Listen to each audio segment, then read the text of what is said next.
Good morning, Mr. Chairman, Commissioners. Got several things going on right now. Last week had an update meeting with our Voluntary Stewardship Program work group for Franklin County. Came to review the results of the past couple of years and begin planning for the next 2 years. So that process is in progress. We hired a new administrative assistant in our office, Jennifer Medalez. She's out for a couple of days with some pre-planned personal matters, but she'll be in the office. Encourage you to get to know her. WASAC had a couple of calls yesterday talking about some of the issues around the Rescue Plan Act, and last week talking about the state's COVID response from the State Department of Health. At a Finance and Budget Committee meetings, we decided in that group to transfer an additional a little over $350,000 to our reserve fund. We're trying to focus on some efforts to build up our rainy day fund balance. So we, based on our current situation, we're able to do that. The response to the challenge to our comprehensive plan is also ongoing. We've met with the attorneys and developed a legal strategy to respond to that. There's a ongoing effort that's going to take place over the next few months to respond to that and deal with our challenge before the Growth Management Hearings Board. And then this board a couple weeks ago requested a presentation on the Growth Management Act and our requirements under that act. I have been in touch with Eric Johnson, who's the executive director at WASAC, and Paul Jewell, who works for WASAC as well, as kind of a well-known expert on the subject in the state of Washington. They have agreed to come to our board meeting on the 14th to provide a pretty comprehensive analysis and explanation of what our requirements are under the Growth Management Acts. One question for you, Keith, with the census results coming out, has the redistricting committee convened to have a meeting? We have not convened. I'm waiting some further instructions from our legal counsel. We'll probably be getting that today. Okay. So hopefully we have some direction going forward to convene that group. Thank you. Commissioner Peck.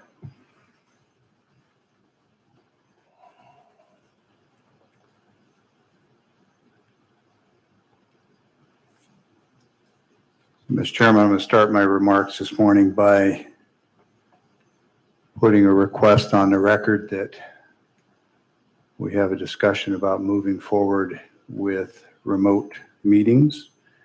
You have communicated that you have an exemption for a mask, and that's fine.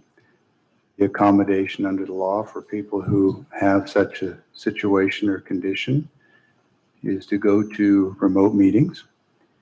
And I note that we've had a gentleman join us in the audience who's choosing not to wear a mask as well.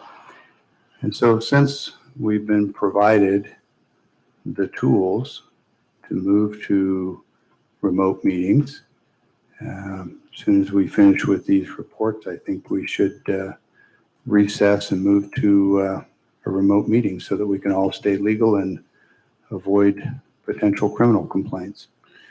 Very quickly, I attended many of the same meetings as all of you. Local decision makers meeting last week with the Health District, the Council of Governments Executive Board meeting. Got a call from the Department of Commerce talking about economic development issues. We had our special meetings on Thursday as a board. WASAC had a virtual assembly meeting yesterday that Keith and I were both on. That's it for updates. I'll address the remote meeting. I have proposed to Keith that if you're not comfortable being in here, then yes. And I propose as the chairman, I should be in the council room along with the administrator. If the other commissioners want to be remote, that's your free choice. And it's a lawful meeting for you to be at your desk remotely for the meeting. Commissioner Mullen.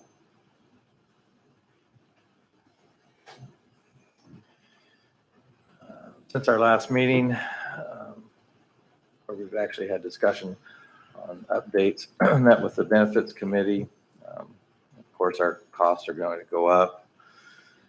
Just recommend that everybody try to use in-house, or not in-house, but preferred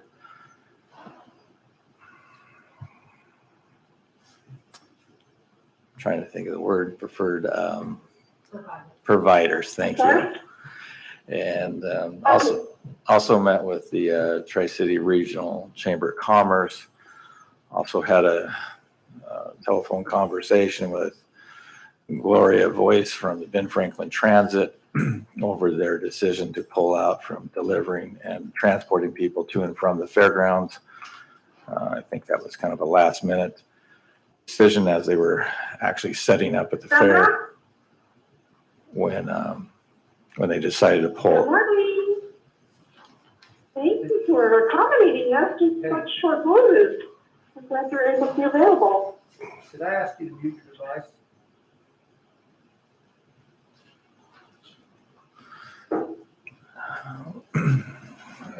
The topic of our discussion was, I think it was inappropriate for them to make that type of decision without first consulting the board. A decision of that magnitude should at the very least been brought before the board to make the decision whether to discontinue service to and from the fairgrounds. As we all know that the fairgrounds relies heavily upon that transportation, and there was a multiple of excuses why they didn't want to continue the service. Everything from not having personnel to the drivers not wanting to go to the fair and transport people back and forth to it was the right thing to do. And then lastly, that some of the people at the fairgrounds coming back late at night may have been drinking and they didn't want to deal with that. So I had about 4 different excuses of why they pulled out from transporting to and from the fairgrounds. The last one, as far as the drinking is concerned, I think that endangered the public more by putting, if there are people leaving the fairgrounds, I think it's safer for them to be on public transit than out driving. But again, my biggest concern was the fact that the decision was made without first consulting the board. And thank you. All right, well, I'll go on with my last 2 weeks. Finance Committee, Franklin County is in really good shape. I too called Gloria, asked her what was going on, how the chairman and Gloria could make this decision without consulting with the board of directors. She too gave me excuses, but none of them made sense when they're still running their buses all around town and they wouldn't move people to and from the fair. It looks like they singled out this group of people that engage in the fair, which is pretty much the whole community. I don't think it did her or Ben Franklin Transit any good status with the public. The EWalk meeting that was this last Friday, I tried for an hour, called the clerk of the board. My phone would not connect with it, kept saying the number was unavailable. I don't know what's going on. I'm going to go see IS about my phone and why I couldn't connect with the EWalk meeting. That's pretty much my report. So with that, we'll move on down to the closed record hearing. Chairman, before we do that, if I may, we've got some Commissioner folks. Peck has asked for the floor. We've got some folks that have joined us that, whether you believe masks are necessary or not, it is the law, and I'm going to ask you to please get a mask at the door, as this gentleman in the corner has done. Thank you, sir. It's not our room, it's the public's room, and the law is pretty clear. And so I'm going to ask you politely, please put on a mask. If not, it's an unlawful meeting. We can repeat what we did last week. There we have a difference of opinion. There's been a lot of constitutional attorneys that have watched that and commented on it. and there is a distinct reasoning with the people to be able to peacefully protest what a mandate and a governor has put down. And if you want to, we can go through that whole constitutional attorney's critique of our meeting. And I would encourage that so that maybe we all can get refreshed on the separation of powers, and that within our own county system here, we have the judicial, we have the executive, and the legislative sitting here at this commissioner of the board. And not one of them has more power than the other. There is a big distinction between a mandate that our legislature supposedly granted to a governor, and they can't freely give that power to that governor. It's not written in the Constitution. And all of our rights are supposed to be protected by the three branches of government. Our rights, we the people. This is our government. So thank you for those observations.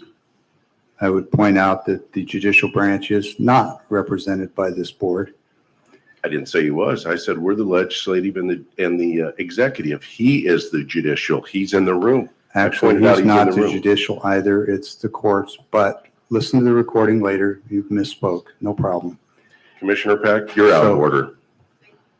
You're out of Excuse me? order. I see Mr. Sand is at the mic. Mr. Chairman, may I just make a brief address?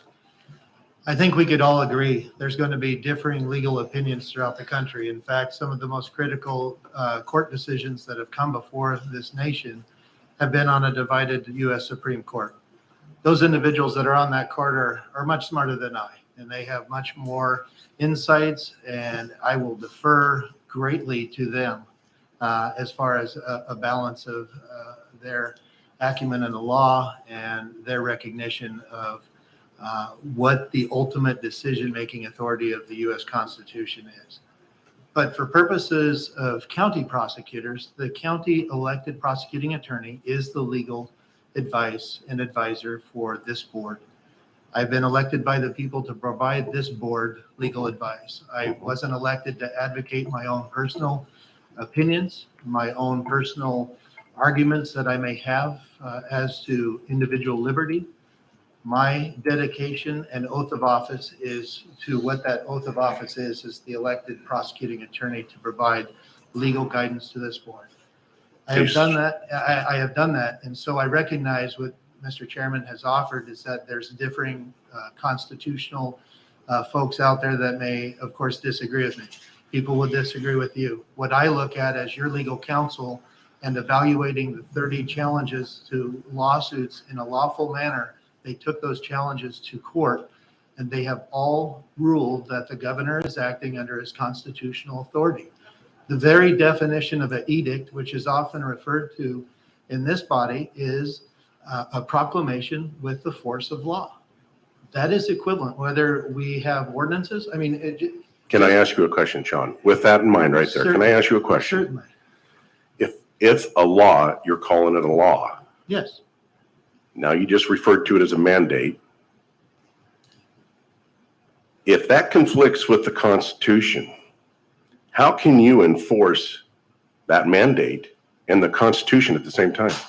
So let's go backwards. There's a lot of things that are not in the Constitution. Speed limits aren't in the Constitution. I think it was just a couple months ago, the sheriff presented a need because citizens in our community said, we have racing. We have a need because it's detrimental to the health and safety of certain people in this community. We're getting off topic, Sean. No, it comes perfectly on topic because proclamations, resolutions aren't cited in the Constitutional either.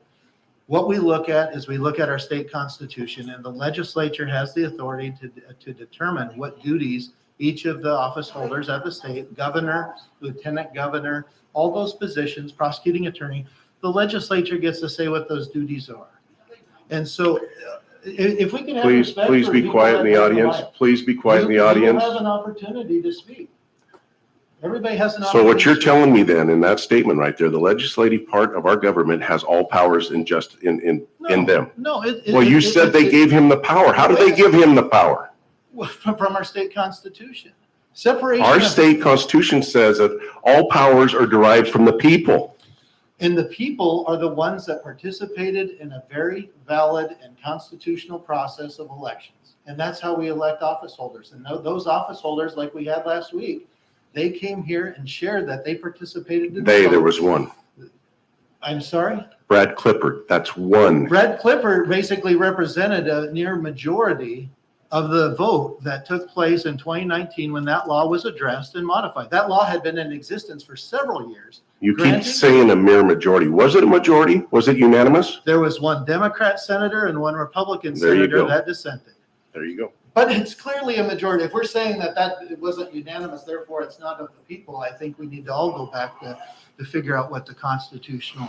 So thinking you're saying is. then Rosa Parks was the tyrant back when the civil rights, because she wouldn't comply. She's a tyrant. You said that last week in the meeting. No, I didn't. Yeah, you did. No, I did. Not at all. I guess what you're now complaining is one's being discriminated against based on their race, color of skin is the equivalent to a mask mandate. Is that what I'm hearing? Is that a question? Because a mask mandate affects everyone's health, Okay. not just a race. So here's what we're talking about, and I think what the board has put forward is the question is, does the governor have this authority to issue proclamations, to issue mandates? The legislature says, well, why pass a law if it doesn't carry the enforcement action of the executive, which they granted as well. They said it's a gross misdemeanor if you violate those proclamations. So that carries with it the force of law. So it's very clear that our balance of powers, the legislature contemplated this. In fact, they had the opportunity to keep that 30-day limit on it, but they chose not to. They chose to move that 30-day limit only into Section 2 of the statute that addresses the state of emergency powers. It's still consistent with the Constitution. These have been challenged in our court, which is the proper method of people to challenge when they believe that their government has acted inconsistent with the Constitution, inconsistent with the laws. They are encouraged to challenge it. We have people in our community that have challenged it. 30 different lawsuits have gone forward, and they have all validated that the governor, whether you agree with it or not, I don't. he was acting under authority of law, and it's been held to be constitutional. I think I made a perfect record last week. I would just ask the chair to follow that guidance. I recognize there's other challenges pending It's in court. personal choice. Well, it's not a personal Yes, choice. it is. Is it a personal choice then for someone to drive the speed limit, or can they say, I believe I could drive 80 That's their miles an personal hour? choice. They'll get a ticket if they don't. Well, very well. So There you just go. summed up So- the argument that there's a consequence to failing to follow the law. There and is. I've laid that out. And I guess we're pushing that issue, just like Rosa Parks. So if we could, we'll continue with the meeting unless we're going to have commissioners walk out again. So with that, we're going to move on down to the closed record hearing. I would simply ask the board, again, we're at the same position where we're now going to have a closed record hearing and there's going to be subject to challenge. I would ask if the board is going to allow people to exercise their right to come here and not follow the proclamation and what the law requires of us to hold a public meeting that is open to the public, to follow that law and protect the health and safety of others, whether you agree with the mask mandate or not. I would suggest that we move to a virtual meeting like we did last year. That's fine. I'll stay in this room and the other commissioners can go to their offices. And I'll stay in here and I got my social distancing. I ain't close to anybody. And we'll conduct the meeting. And you could follow the order that was previously issued because you wore a mask last year during 2020 when we had meetings and that we were allowed small. If you go groups. back and look, that mask wasn't up over my face much of the time. Okay, well. I can't wear one, John. If I put that on my face and I have a cardiac arrest, are you going to be liable for a lawsuit? So here's After the I thing. warned you about the HIPAA? So here's the thing that we have. Every public employee, every employee in this courthouse has to comply with the same law. What the process requires is that they would then provide HR with a copy of their medical exemption and a reasonable accommodation can be made.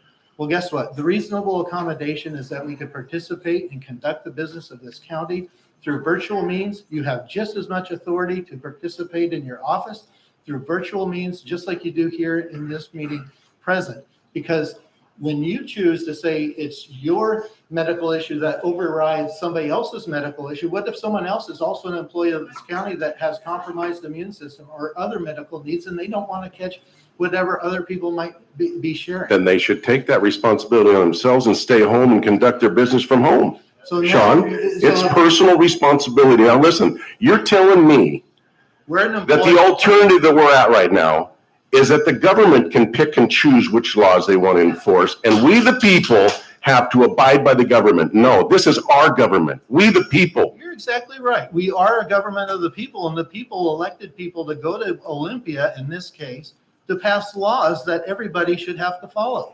If we get to simply decide which laws apply to us and we get to pick and choose, we as the government, and as your legal counselor, I'm saying we as the government should be the example and follow the laws that were passed by the people. I disagree. Well, I know you disagree. And That's right. 30 other court cases have agreed that have granted the governor this authority. So I've made my record. That's fine. You can proceed. Okay. How you want. Closed record hearing. Cup Mr. Chairman, 2021. point of order. Commissioner Peck, point of order. I want to be on the record that you're calling to move to this next agenda item, which is a quasi judicial land use matter. Clearly, in my opinion, and the advice of legal counsel violates the law. I'm obviously not going to participate in such a meeting. I want to make clear one more time that under the law, there is an accommodation that allows this meeting to go forward legally, and that is simply you do it as a remote meeting. If you wish to stay in the room, that's fine, but other individuals in the room, As the obviously, chairman, I'm in the room. I Please just said- excuse yourself if you're I scared just to said be in if here. you want to stay in the room, that's staying in the fine. room. But because there are other county employees who by necessity are in this room, everybody in the room has to follow the law. I don't see Derek in the room. So Derek's presenting from his I'm remote. sorry, I think I have the floor. Do I? Well, I don't know. You're stumbling and stuttering there, Commissioner. Make a point. I am making a point. The point is Derek's not here. He's going to present from his remote Mr. Chairman, location. you granted me the floor. Are you taking that away now? No. Okay. So the law provides an accommodation, an alternative. If you can't comply with the mask mandate in this room and run a lawful meeting, then I would recommend that we recess till 10 o'clock. We reestablish as a remote meeting. And if you want to conduct that remote meeting from your chair where you're seated now, I certainly don't have any objection to that, so long as it is a lawful meeting and the people in the room have masks. It isn't about you, respectfully. It is about county employees who have to be here. We cannot subject them, require them to be in a room where the law is being broken as a part of their duties. They don't have a choice but to be here. We cannot compel that. That would be a second unlawful act. Now, I don't desire to disrupt these proceedings any more than is absolutely necessary, but I am not going to participate in an unlawful meeting. And if we have to do this week in, week out, then inevitably, I believe it'll end up in court and we'll let the courts decide. The only concern I have there is that you appear unwilling to accept the 30 decisions on the constitutional matter. So I don't know if you would accept a court's decision in this one, but that's where we're headed unless we can have a lawful meeting. So again, my recommendation is recess till 10, go to a remote meeting, and people in the room need to comply because county employees are here. I just simply need to know if that's acceptable to you or not, and I'm offering that as a motion for the board. I'm looking for a second. It's the lawful path. There's been a motion made. Is there a second? I'll second it. Got a motion and a second. Discussion. Thank you. I think I've already said my piece. Yeah, you have plenty. So if you two would head to your meetings rooms, I'll stay in the chamber. We'll conduct the meeting. And any county employees, if they don't feel safe in here, please go back to your offices and we will conduct the meeting here in this room. Mr. Chairman. That way everybody will be safe and they feel secure in their own office where there's no other bodies around. Mr. Chairman, if I may. I don't think there's been a vote. There's been a motion and a second. There's been a motion and a second. All in favor, say aye. Aye. Aye. All opposed? Nay. Okay, so I don't think it's gonna take 30 minutes for you to get down to your office, so maybe we can reconvene a little sooner than that, because that's 30 minutes away. Mr. Chairman, you don't have that prerogative. There was a vote. I voted against it, so I was asking for maybe an amendment so we can keep the meeting going in an orderly manner and timely manner. Motion's already been passed. There's no Okay, time then for- head to your office, Commissioner Peck, please, so we can continue on with the business.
Okay, it is 10 o'clock. We went through the 30-minute recess. We are reconvening the meeting, and we're going to head into the closed record hearing, CUP 2021-06, accessory dwelling unit, Nelson, presented by Derek. Are you there, Derek? Yes, sir. Okay. Getting volume set, going on and closing there. Sorry, I was picking up an echo. I had two screens open. Thank you for this. Yes, this is a request by a individual seeking to develop or build a detached accessory dwelling unit under county code. Such an application in the RR5 zone requires a conditional use permit.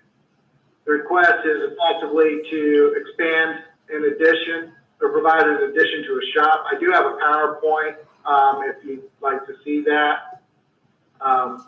In fact, let's go ahead and do that. Karen? It'll be a little cleaner. I think we're going to need the screen down for the PowerPoint, no? That way. So whenever you're ready, Karen, just let me know. Online, we'll be able to see it. Okay. And Keith will give, no, he won't be able to see it. Hold on just a second. Hang on, Derek. Okay. There's no way to put I it can on the also screen. just do it verbally. It's a pretty straightforward application. I'd also like to mention that we have participants in the room and everybody is wearing a mask.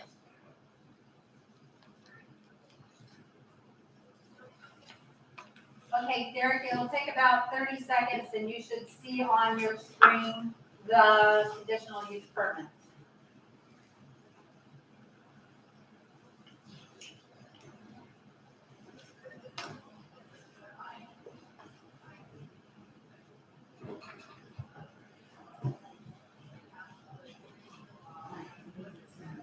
Yeah, it's all right here probably. I got it.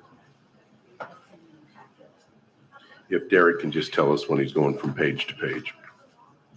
Do you see it, Derek? I can't see it. Are you on YouTube or AV Capture? Oh, well, when I'm on YouTube, I pick up an echo. Okay. Just go ahead through the PowerPoint and tell me what slide you're on. Okay. I'll just do it that way. Okay. So, as mentioned, this is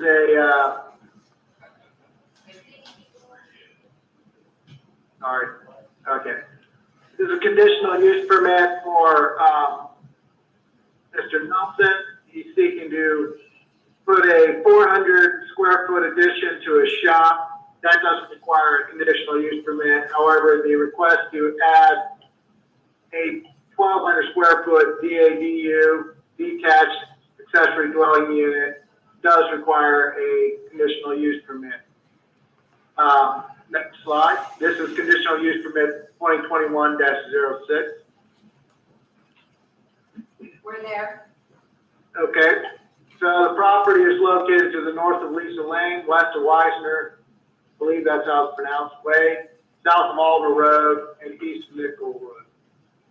The address is 51 Weisner Way, and parcel number is 124160283. And then you see the legal description there. It's part of the farm unit. Next slide. Done?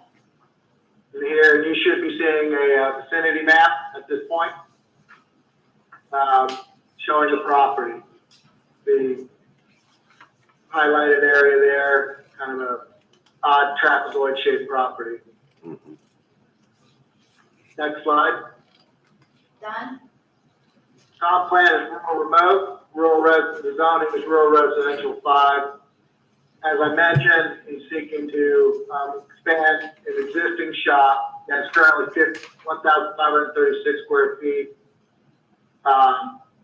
In the end, there'll be, 19, I had that somewhere, but total, but, oh, there it is, yeah, 3,136 square foot structure will be, the size of the structure will then become 3,136, expanding a little over twice the side.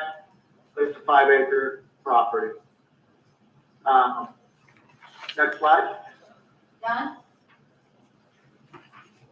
Here's a site plan. The proposed horse barn, which is in the center, that's not part of this application. The part of the application is to the, in this, we'll say to the east, and it's that gray box that's connected to the existing structure that looks kind of hashed out. Again, along that northern portion of the property. Weisner Way is along the east boundary.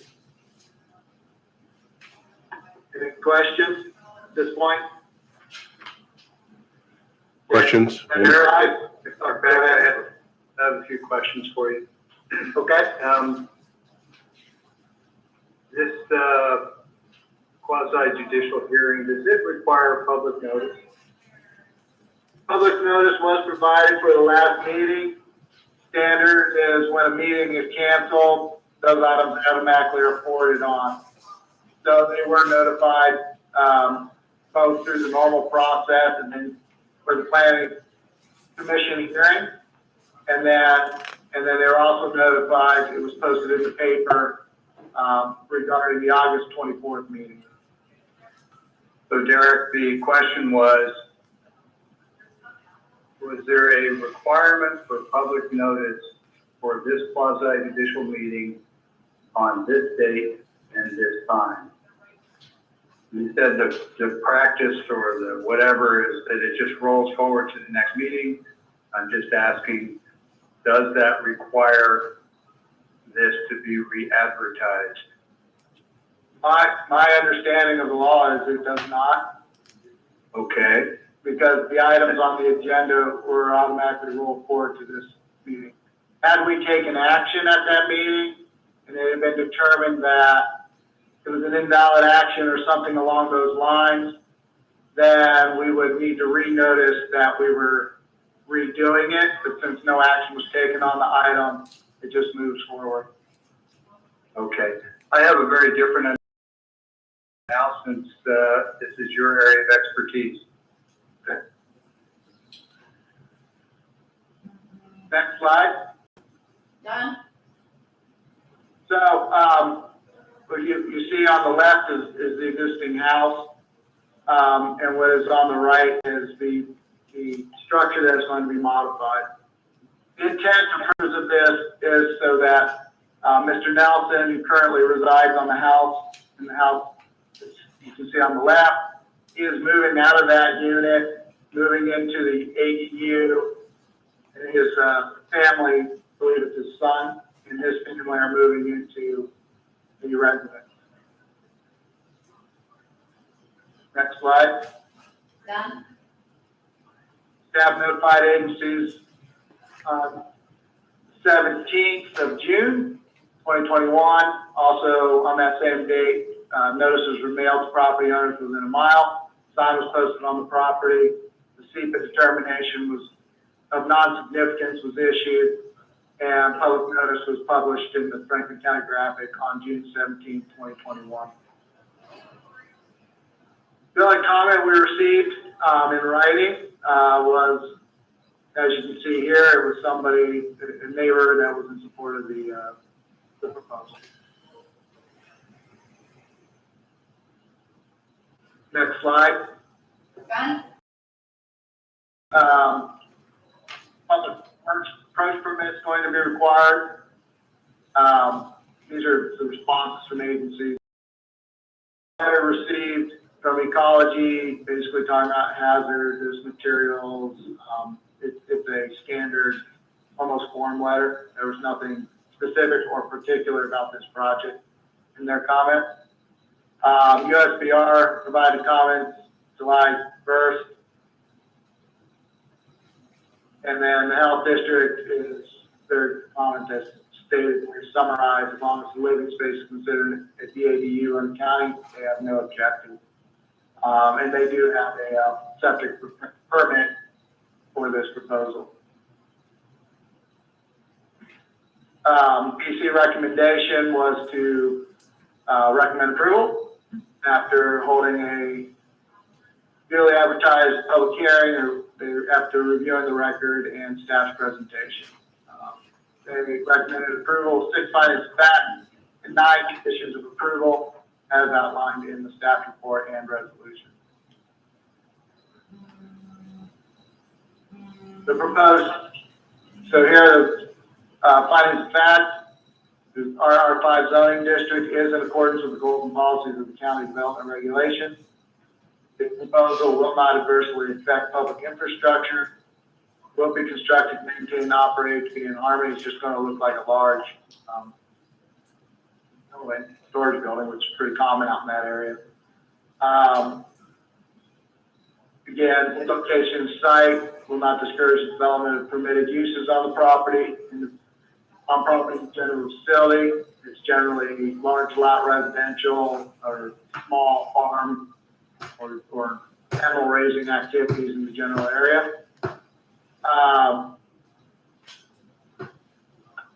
Again, it's not going to really be any more objectionable due to noise, fumes, vibrations, anything like that. It's just going to be an expanded or an additional residential unit with limited traffic impact. And due to the fact that it's required to meet the regulatory regulations associated with health, safety, or general welfare, it's not going to affect those in a negative way or endanger the public. In addition to our standard conditional use permit language, the DADU shall have an address of 5-3 Widener Way. Exterior colors of the DADU must be compatible with the primary dwelling. DADU shall not be sold separately from the primary dwelling. It will need to meet the requirements of 2018 International Residential Code standards. And the DADU living area, should be area, not R, sorry, shall not be rented, nor shall it be used for business purposes. And staff's recommended motion is as shown. And any questions? Questions, commissioners? I have no questions. Commissioner Mullen, no questions? No. Okay. If there are no questions, then I will close the closed record hearing and entertain a motion. I'll make the motion that we approve CUP 2021-06, Resolution 2021-177.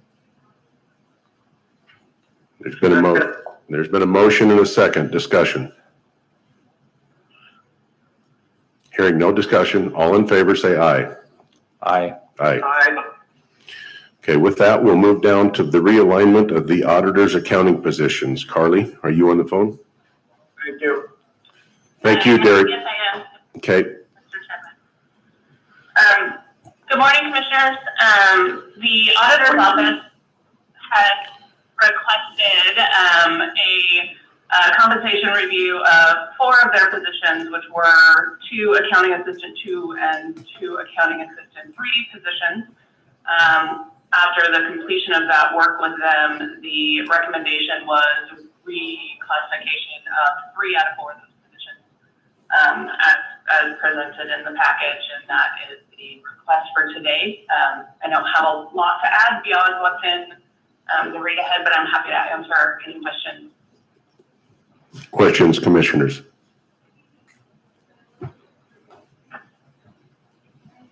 Carly, is Commissioner Peck. I have a few, and I'm sure the other commissioners may as well, so I'll ask a couple of mine, and I'll ask the rest of mine later.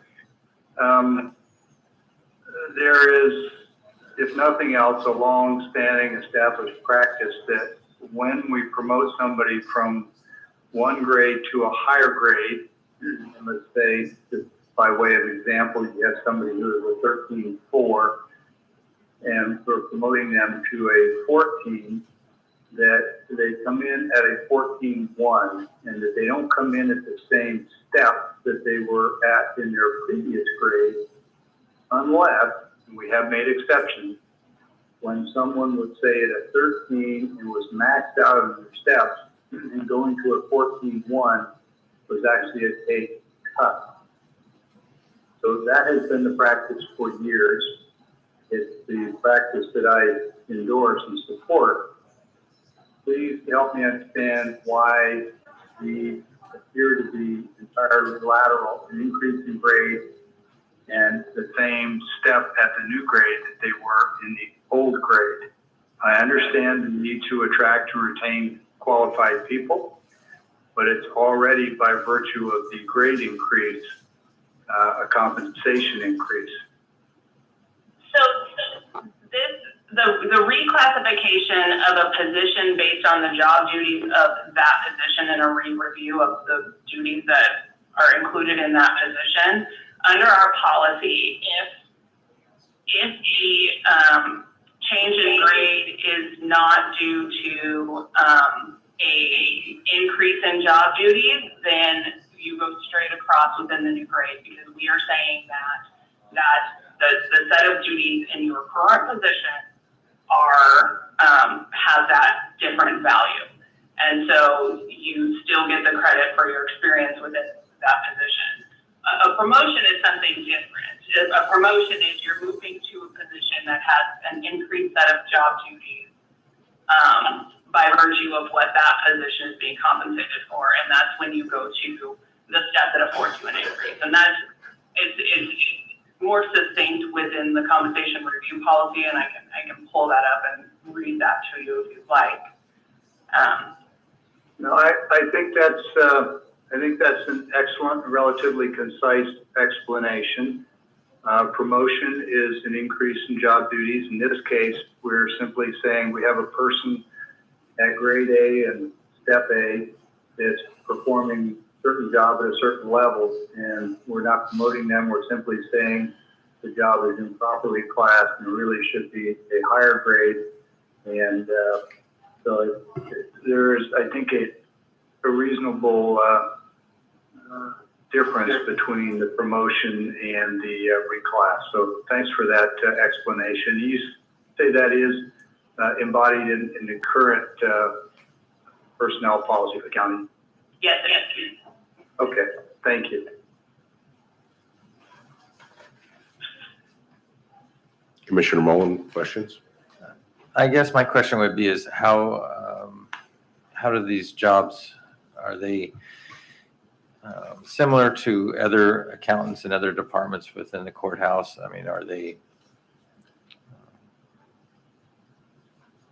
is their pay scale relatively the same, or I guess why are we doing this at this time of year and has it been budgeted for?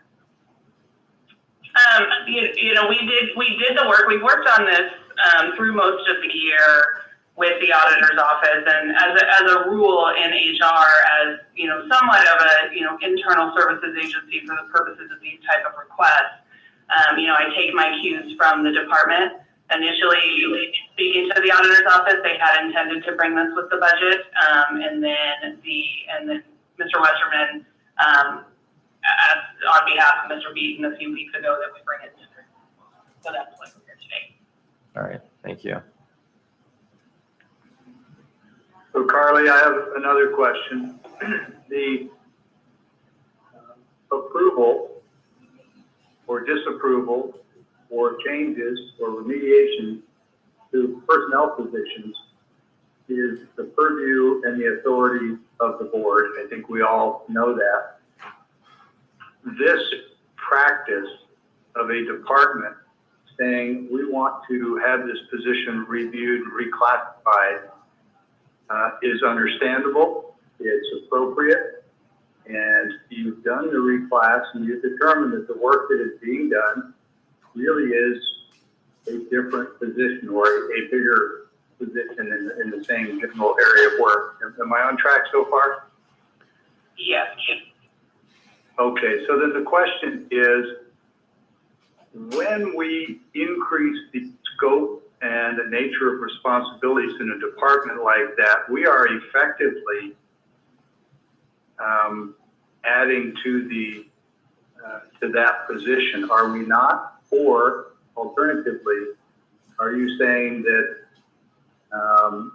the duties in the previous job description covered everything that this new position contains, or does the new position contain more? In this particular case, I would say the reason that we needed to take a look at these positions is that when we did the countywide compensation review that was implemented in 2019, I would,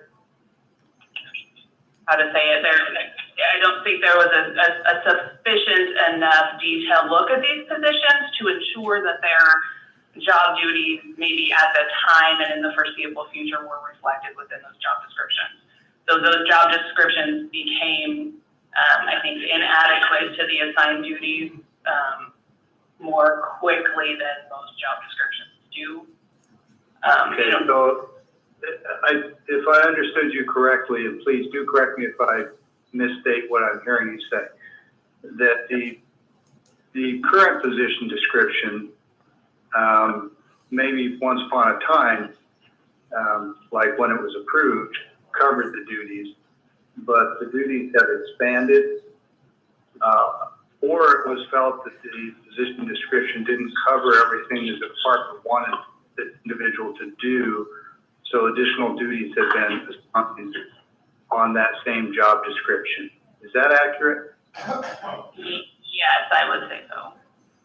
Okay, then it raises the question for me, since only the board has the authority to approve positions and the work to be done within them, if departments are allowed to redefine the duties of a position description without board approval, they are in effect changing that job.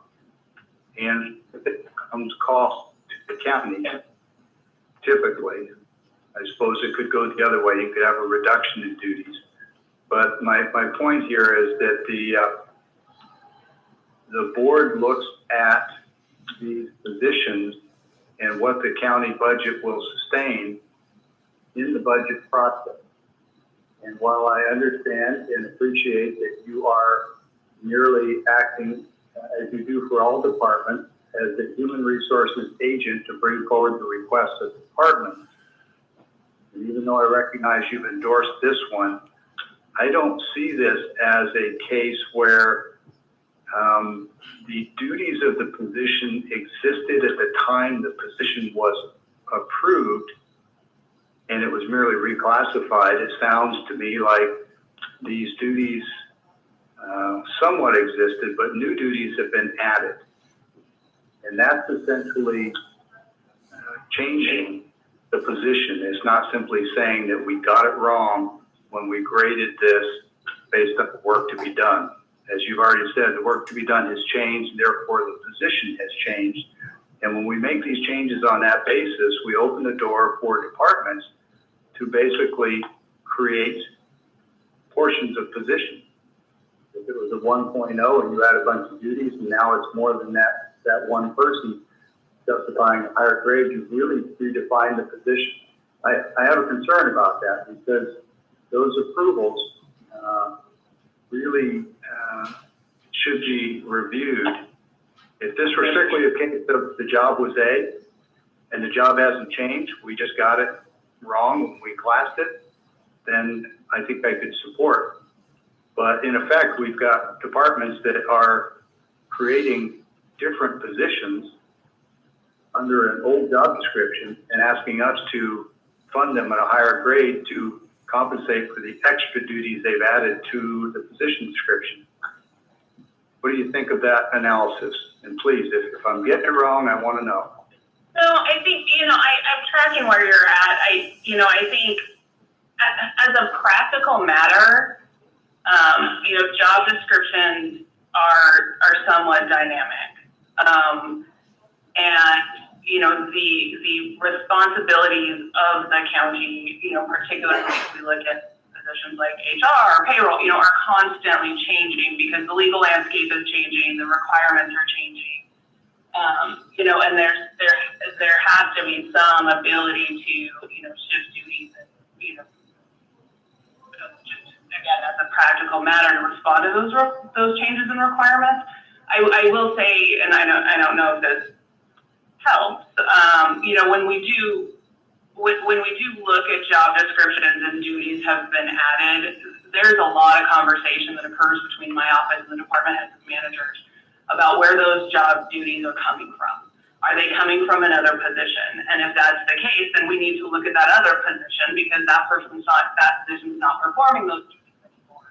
Or are they brand new duties? And we've had a practice since we kind of got to a good baseline with the county compensation study of really, really digging into that and making sure that it's not a matter of, we're just adding duties for, whatever flippant reason, but that, these are well-reasoned that decisions and are, broadly consistent across different offices and departments. And I will say that, generally our department heads and our elected officials, do a job of reasoning those out and not kind of frivolously or flippantly, sliding duties around. I don't know if that helps alleviate any of your concerns. Well, I appreciate the fact that people are operating in good faith, and I haven't suggested that they aren't. I am really troubled by the fact that this essentially is the creation of a new position, not an additional position, but a new one to replace the old one. And I say that by virtue of the fact that a grade increase and a salary increase of this level of significance really, to me, says that this is no longer the job that it used to be. And the board should, as a result of the classifications and review, should look at it and it should determine whether the new grade is appropriate. But I think we have a duty to do that in the broader view of all the other departments and the budget.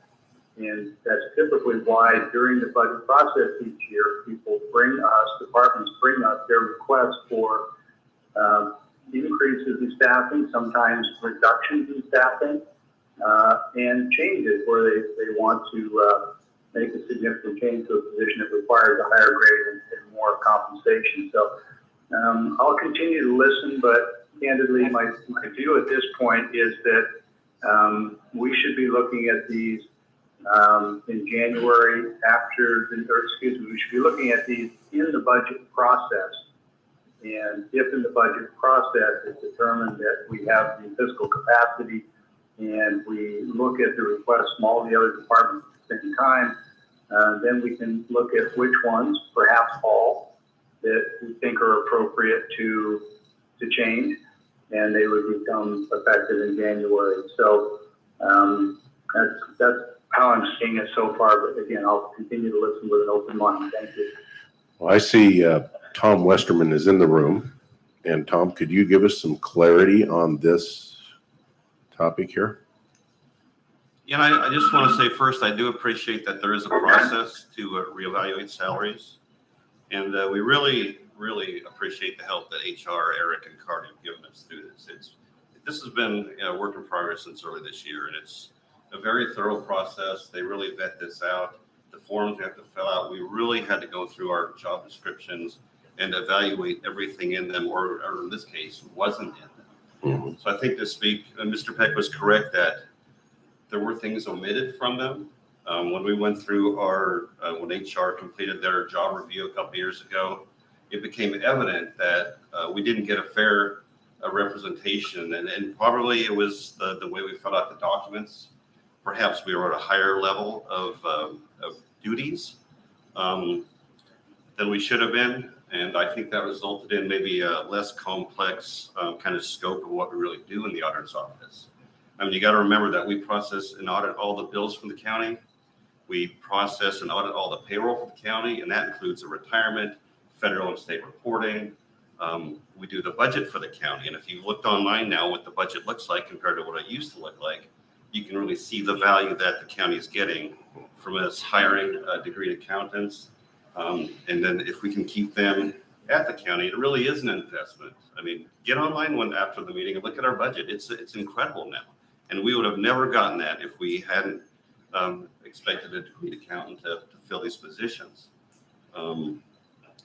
So we took another look at our job descriptions, and we realized that there were big gaps. We're doing things that other entities are doing now that we weren't compensated for from a recent study.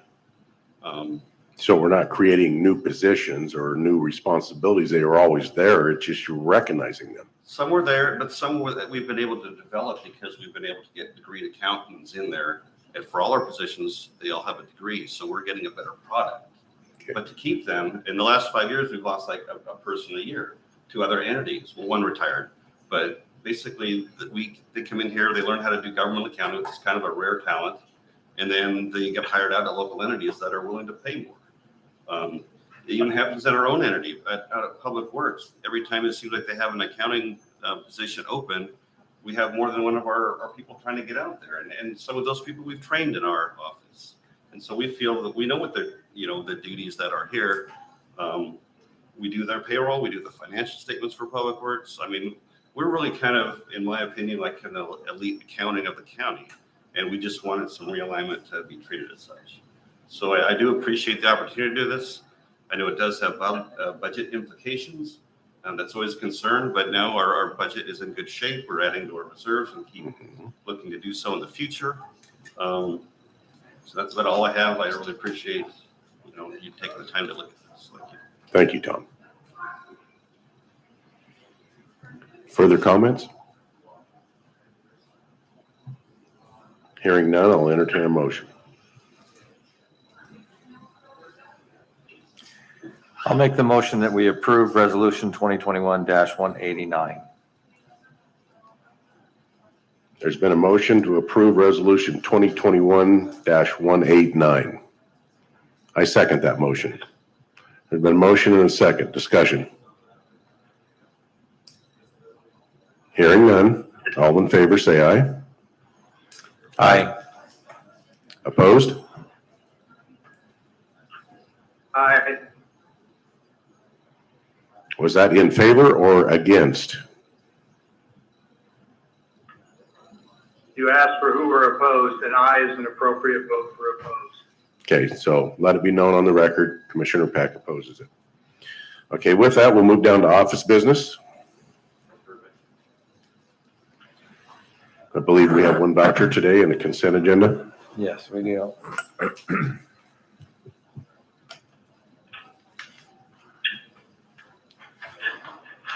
Move for approval of fund expenditures in a total amount of $601,019.52 as presented, and note that it has been reviewed and signed by 2 representatives of the Auditor's Office and the County Administrator.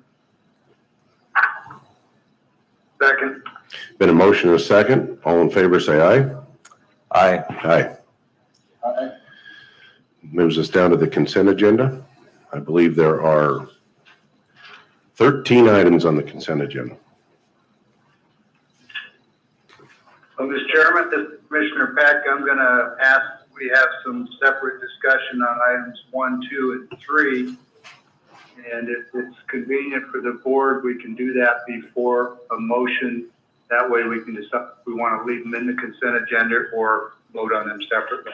Absolutely. Let's have discussion on items 1, 2, 3 right now. Commissioner Peck, go ahead. So, as I recall, the rules for this, and I believe it's in the statute, have a requirement for specific skill sets of members of the board. And my question is that the agenda summary report seemed to imply that if we, could get the 6 at-large members from the county, that would be sufficient for them to meet and move forward. And so my question is the committee authorized to move forward and meet Carl? with a basic majority of the 10 members? Or are they, as I suspect, not permitted to meet unless they have representation from the mandatory or specialized members? Carly, would you answer that? Yeah, I can answer that. The ordinance requires 6 affirmative votes to take a salary action. So realistically, under the ordinance, they could meet with 6, which would be the 6 members of the public as chosen by lot in the absence of the other 4 positions. Certainly, we would prefer to have it fully, put together with 10 members. But there's no prohibition in the ordinance from them meeting with only 6. And this would only give us 3, correct, Carly? This would give us 3. So we've been, engaged in this recruitment process since the ordinance was adopted.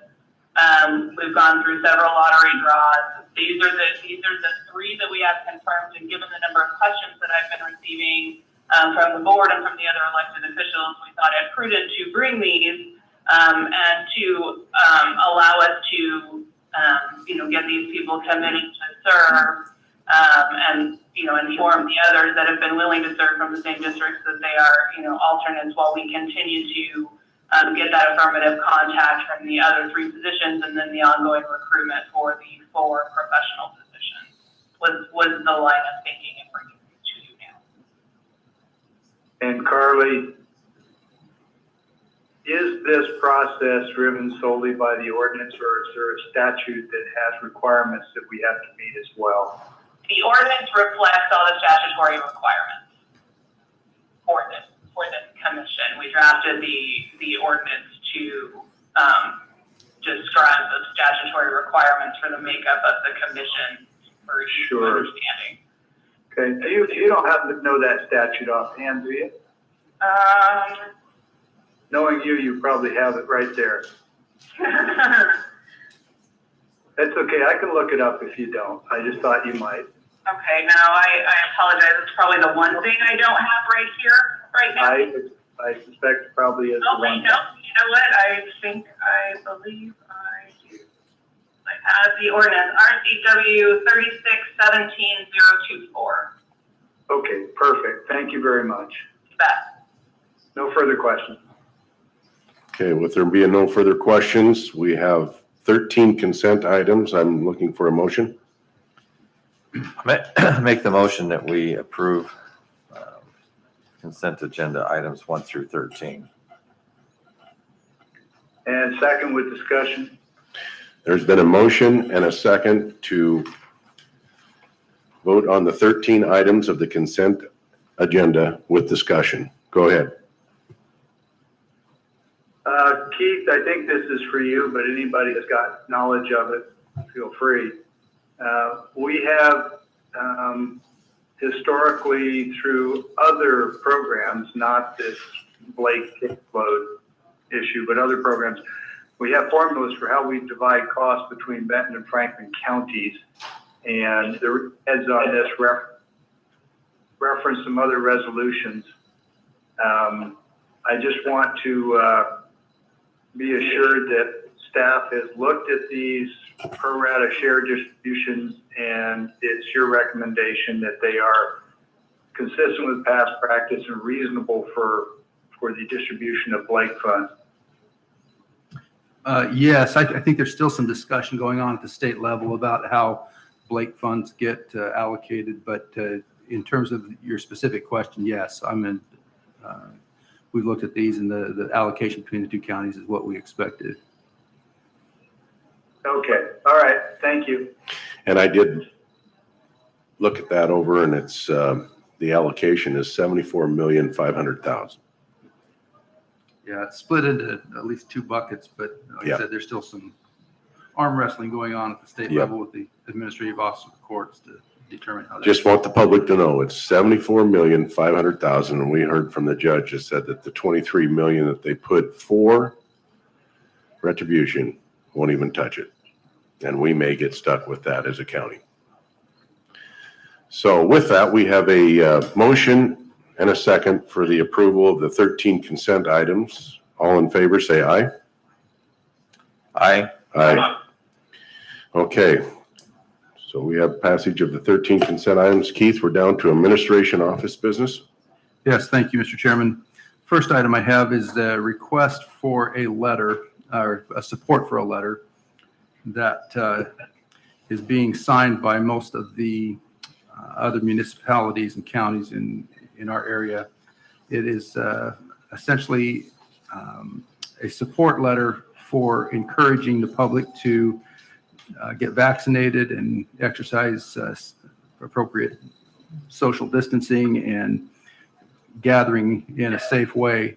And it's a reminder of the high rates of COVID that we are experiencing in Franklin County.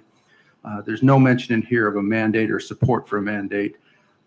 But before I signed that letter, I wanted to make sure that the board understood that what that letter was. I sent that out by an email to you. And it just came up since our Thursday meeting, but would like to make sure that there's no opposition from the board for me to sign that letter. Has the commissioners all seen this letter? I have, yes. Are you in favor? I'm fine with this administrator signing it. I have no problems with Keith signing it as long as there's, like he said, there's no mandates listed in it, and it's not suggesting anything that's mandatory. So as long as those items aren't in it, I don't have a problem with him signing it. Well, I've read the letter, looked it over, and I don't agree with what's in the letter. Get vaccinated for what? The Delta strain? The vaccination doesn't even, according to the PhD doctor that I listened to this morning, and the doctor from Israel, the vaccination don't even touch the Delta virus. In fact, it actually enhances the ability of you to get sicker. So I'm not in favor of you signing it, but the will of the board is for you to sign it. Okay. You got 2 members, so. Thank you. The next item is a matter that the prosecuting attorneys requested that I bring up for discussion and some decision. You recall that in 2019, there was a adjustment made to my salary and the salaries of certain elected officials. Did not include the prosecuting attorney or the sheriff or the county commissioners. In the background information that was provided to the board at the time, the calculation of the fiscal impact and some discussion that took place at the board meeting indicated that the change in salary would be only prospective and not retroactive. The auditor's office, consistent with some practice in the past, felt like or interpreted that when the decision of the board was to treat those elected officials similar to county non-bargaining employees, that was to be implied to be a retroactive adjustment, since the COLA adjustment for the non-bargaining employees was done back at the first of the year. That resulted in a situation where some have interpreted this to be an overpayment because the intent at the time was to be prospective only, and it has been reviewed by the state auditor's office, and they have essentially indicated that this is a decision of the board. There are laws and rules against retroactive payments for work that is already performed. In other circumstances in the county, when we have found that we have overpaid employees, we have required them to pay that back. And so the question before the board today is, do you want us to pursue asking those elected officials to pay that amount that was calculated as a retroactive payment back to the county? And if not, what direction you would give me as the county administrator to respond to this? Sean, you have had correspondence with the state auditor's office and have communicated to the elected officials. Do you have something you want to add to that discussion? I think it's clear, and I want to make it very clear as well. This was not any kind of fault to any of the affected officials, but unfortunately it was a misinterpretation of the effective date.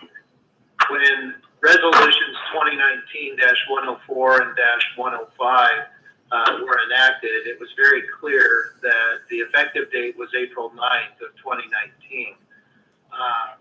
There was also board discussion. In fact, there was clarification. I believe, Mr. Chairman, you had asked when it was under 105, which was presented as a near identical COLA increase for the county administrator position, consistent with the other positions that were listed. There was clarification and discussion on the record about the fiscal impact. There was a lower number presented on both of the resolutions for 2019. The increase was increased for 2020. There was some discussion on the record to clarify that the reason for that is because of the effective date of April 9th. My understanding, when this matter was brought to our attention and we conducted a legal review, we started to review the language, review the constitutional provisions, primarily Article 2, Section 25. This has been a long time constitutional amendment that has existed in our state constitution for several years and was amended in 1958, but it basically states extra compensation is prohibited. It says the legislature shall never grant any extra compensation to any public officer, agent, employee, servant, or contractor after the services have been rendered or the contract entered into, nor shall compensation on any public officer be increased or diminished during his term of service, term of office. Nothing in this section shall be deemed to prevent increases in pensions after such pensions shall have been granted. There's been a lot of cases that come out of this. Some have addressed the unions. For instance, the board does have authority to adopt union contracts that are expired out of discussion. So what we did is we focused in on what actually took place on this particular, these two resolutions that were passed. We did discuss over the last course of a year, I guess going back into 2020, some recent communication was with the state auditor's office back in June of 2020. They basically followed up. I provided the board a copy of those email communications where basically they confirmed that my interpretation of the constitutional prohibition against retroactive pay was correct. We drafted up a memorandum, sent our legal opinion to the affected employees to let them know of our opinion. I don't have access to see who had repaid or whatnot, and so I wanted to make sure an opportunity was given for the affected employees to review that. Two of the affected individuals have repaid the amount. I believe they coordinated that amount by following up with the auditor's office to determine the amount of overpayment. I am asking the board to simply review the plain language that was in the resolution that basically indicated it was effective on April 9th. I believe it was coded on the involved employees' pay stubs that there was retro payments then that went back to January, February, or March, and up to April 8th. And there was a indication on the pay stubs that there was the payment was coded as retro. And I believe that was by an interpretation that when the board passed the amendment, the resolution, that there was language that is what the board was adopting as annual salary. So the same, I guess, interpretation would have been that if the board passed an annual salary increase in December, that a one lump sum payment for the entirety of that year would have been granted. The concern that I have is that the plain language of the resolution was clear that the intent was going prospective from April 9 forward. Two of the involved have repaid that amount back to the county.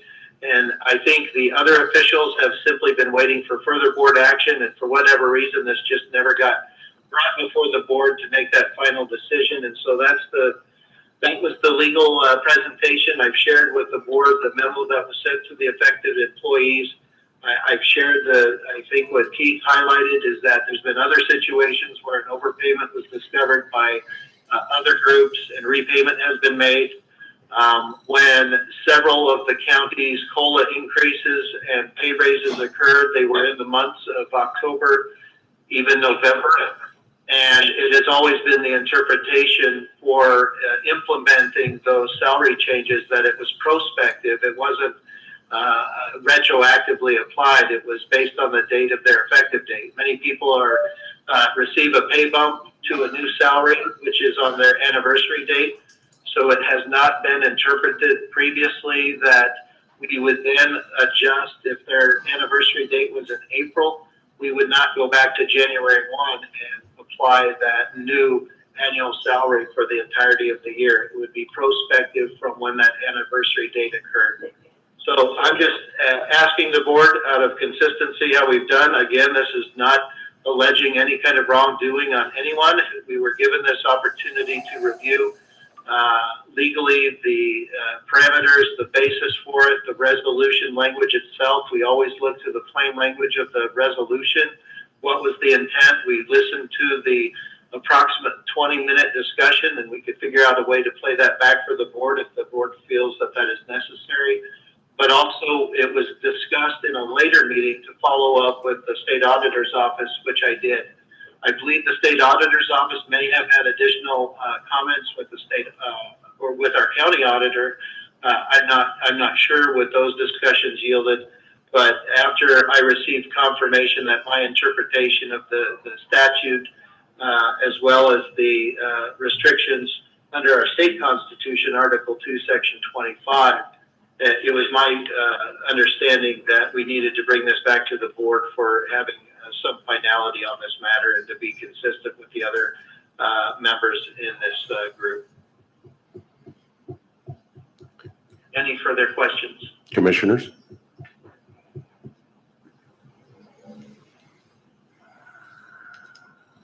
I'm interested in hearing what my fellow commissioners think on this one. Well, I was not in office when this took place. It seems very, convoluted, to say the least, to me. I would think that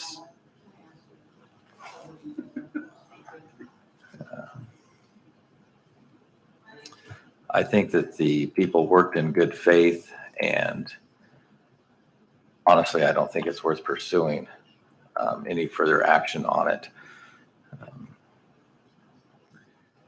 Like I said, I think they worked in good faith, and I think that that's how they had done it in the past. And as I would think that an increase in salary is a yearly decision, not something that takes place from that date forward. In the past, where they've been compensated with their COLAs, it's the same as the non-bargaining group, and that's the way it had done in the past. I think it was simply a bookkeeping or accounting adjustment that may have given the appearance of retroactive, but I honestly don't believe it was. And I don't think it's in the county's best interest to pursue it any further. I think that the amount is very nominal, and I think it's going to create more hardship and ill will from people in the courthouse if we do pursue it. Mr. Sand, I got a couple questions for you. You made the mention in your brief there that the commissioners will make the ultimate decision on this, correct? If I understand the question, the commissioners have the right to make lawful decisions. Is that what you had inquired of me? Yep. So did you advise any of these recipients to pay it back prior to this? I advised the recipients that it was my interpretation that this constituted an unlawful payment based on the record that was made at the time of passage. Also, based on the plain language of each of the resolutions. Looking at Resolution 2019-104, it says, and be it further resolved, this resolution shall be in full force and effect upon passage and shall so remain until amended or rescinded, dated the 9th of April of 2019.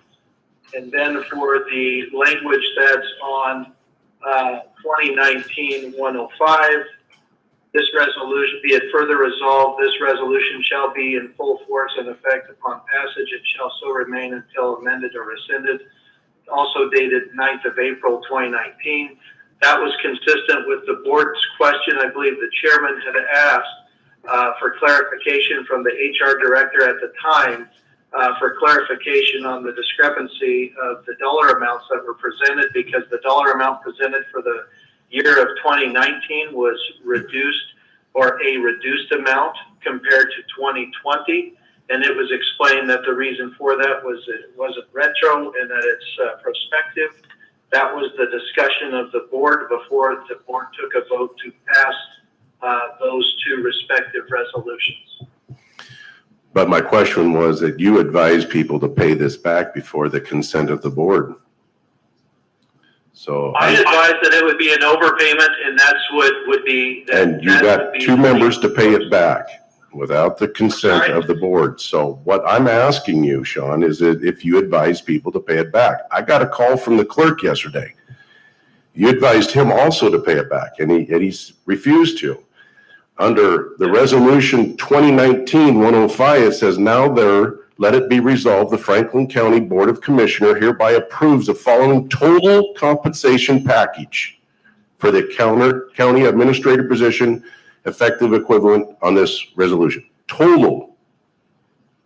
Total means whole. I too, along with Commissioner Mullen, want to see this dropped immediately. This looks like a personal vendetta against other people in the courthouse, and I think this is too petty to even bother with. So I too want to drop this immediately. So I just for clarification, I guess one is it's not petty. It was brought and discussed with each of the involved parties for clarification, and the plain language of the resolution consistent with the board discussion at the time on April 9th was consistent, that this was inconsistent with what the record of the board was prior to taking the vote. It is also inconsistent with any other passage of any other employee who was given a similar salary increase, total compensation mid-year, whether it's judicial salaries, prosecuting salaries, the sheriff's salary, all of those take prospective effect, and it was consistent with that effort. So I'm just putting the board, the guidance consistent with our interpretation with the state auditor's office, and frankly trying to be consistent with how similar actions have been taken with the other employees within the courthouse. Are we looking for a motion or just consensus? Because two commissioners want this dropped. This is Commissioner Peck. I have comments. Go ahead. So I first want to acknowledge Commissioner Mullen for pointing out that he was not at the meeting, so he is working at a bit of a disadvantage, and it was good of him to acknowledge that. I was at the meeting. Commissioner Didier, I believe you were as well, and Commissioner Cook. Commissioner Cook was adamant in the meeting that we don't do retro, and the video recording in the meeting, I think will show that. I joined him in not agreeing for it to be retro, meaning it was not in any way anybody's intent that it would be retroactive. And if you make the argument that it's an annual salary, you could almost say, well, then why doesn't that annual salary provision go back to the start of their term? Why is it just that year? I realize it's talking about a COLA, but the resolution and the discussion in the meeting, especially the discussion in the meeting, make it crystal clear that the intent of the board was that this was going forward. The budgetary impact just so happens that it also matches the amount of money needed to pay the increase going forward, not retroactively. And lastly, I think council has just told us that for us to pay this retroactively violates the state constitution, and that the state auditors are looking at this. Of course, we're about to go through a compliance audit, so we can correct the problem here and now, or we can compound the problem for the state auditors when they come in. I believe Mr. Sant said that the state auditors told him that this would be the decision of the Board of Commissioners. And this is a new Board of Commissioners. And we have the consent of 2 to drop this issue and no longer pursue it. Commissioner, is that correct, Commissioner, or Mr. Sant? Say that again. I think Commissioner Dittmer just said that he was paraphrasing you as saying that the board has the authority to approve this irrespective of what the state constitution says on retroactivity. Yeah, the other part of the state auditor's email simply indicates, as they've confirmed that our interpretation of the state constitution was correct.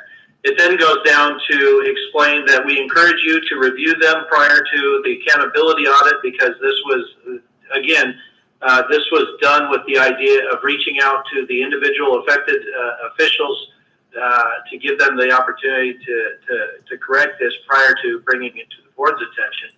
It says, as the county has expressed concerns with these specific transactions, we encourage you to review them prior to the accountability audit to determine if you consider the payments to be prospective or retroactive in nature. If they are determined to be retroactive, then we would further encourage the county to analyze if repayment is necessary or required by law. And that's what the legal opinion of this office came to, looking at the wording and plain language of the resolutions as presented for the question, looking at past practices, looking at everything in the totality of all the circumstances around these resolutions, as well as other resolutions that have been passed relating to salaries. It's always been interpreted previously as going based on the date of effective date as presented in the resolution. And usually the dates that are set forward, it's always going prospective. There's never been, that I'm aware of, I don't believe anybody's salary has been reviewed back to January 1, when the effective date listed on the resolution indicated a date later in the year. So this is simply following the past practice that has been done.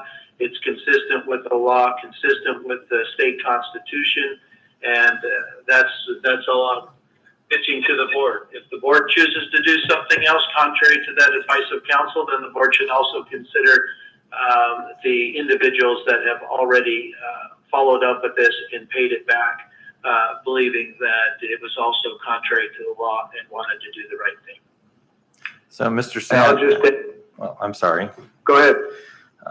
I guess wanted to add quickly that the state auditor is in fact going to look at it, and they've already signaled that it is not compliant, but rest assured they will view the recording of the meeting, and they will hear discussion from a majority of the board saying that this is not retroactive.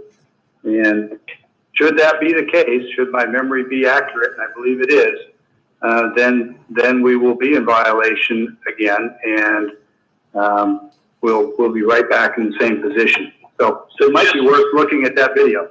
So just for clarification for the board, I believe the state auditor's office indicated that an accountability audit would be held. I don't believe this is something that would usually have caught their attention unless we asked specifically for them to review it. There was a cost involved. I believe there was a record made previously when this issue came before the board. And so there was kind of a pause or a recess of the matter to give our office the opportunity to consult with the state auditor's office, to also review the law, the legal history, and then presented it to the involved parties. And that's what was done about a year ago, to give the parties an opportunity to either explain their protest to me. I haven't heard back from the individuals. I owe an obligation to bring that before the board because we did continue this discussion from an earlier board meeting. And so if the board would like the accountability audit to be inclusive of this review, I believe we would have to make that request, or I could simply follow up with the state auditor's office as they kind of deferred it to me asking that for their assistance for review to make sure that we were on track and following the guidance that they have provided to us on other issues. And so if the board would like, we could ask them then to include this in their review with the next audit, and then we could come back to it, I guess, if that's the choosing. I'm just trying to present to the board what was asked of us back when we all had a meeting. I believe this was back in April. I think it was the following week after April 9, and then we continued the discussion until January, and then COVID hit, and that kind of put further delay. And it wasn't until later, back in June, where I received some feedback from the state auditor's office. I believe Commissioner Mullen. I think you were asking a question, and I think I wanted to interject that first, so my apologies. Commissioner Mullen has a question. Please. Were there any conditions such as Aldrich or Christie taken into consideration in this decision? Say that again. You were broken. So was there any consideration for the Aldrich or Christie conditions to be met under the retroactive payments is what you're... Well, I believe what you're referring to is similar situations in other cases or other court hearings where they basically contemplated the desire of the board. And I think both of those situations, it was very clear where the boards contemplated what they were doing and they made a record of the basis for payment. That is very different than the circumstances here where there was board discussion on April 9, clearly indicating that it was the intent of the board going prospective and not back. The board certainly can contemplate, and you have to balance that constitutional restriction along with the recent cases, but clearly there is a guidance from when the board makes it clear that their intent of passage of a resolution is prospective, and then to interpret it differently and do something contrary to what the board said on the record, as well as contrary to what the board signed and passed as the plain language in the resolution. So this case and situation is very distinguished from the other situations and other cases where they've addressed the situation with retro involving unions, the fact that there's a principle of trying to maintain continuity of services by public employees. So we, of course, looked and considered, was that a similar situation here? And the record that was made, I don't believe this was on video. I think it was only audio at the time. But in the audio recording, there was a discussion about the prospectivity of the resolution. There was also discussion of the fiscal differences that were listed, clearly indicating that it was a smaller amount for 2019 and a greater amount for the following year for 2020. So to now go different would be reinterpreting something that was already passed by the will of the board. And I recognize, Commissioner Mullen, you were not present, but the will of that board at the time made the record of what the intent was when they passed the resolution. That's all I'm presenting to this board.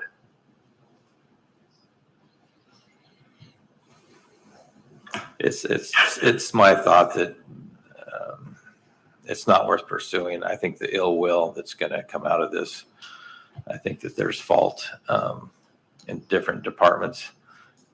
And I think it's best for the county that we just move forward and drop the issue. It's my opinion. This is Commissioner Pack. I'll just add that when the state comes in to do an accountability audit, they will poll commissioners and see if they have any concerns, areas that they want to see addressed, and especially will ask if we're aware of any activity on the part of the county that we believe has been unlawful. And I'll defer to council, but I believe we have an obligation, a legal obligation, if we believe that there's been unlawful conduct, to bring that to the auditor's attention. So just to be clear, regardless of what we decide today, I fully expect the auditors to look at this, and it does make me wonder if it wouldn't make more sense for us to simply hold off and not require anybody to repay these funds pending getting a take from the state auditors, since I believe they're going to look at it regardless.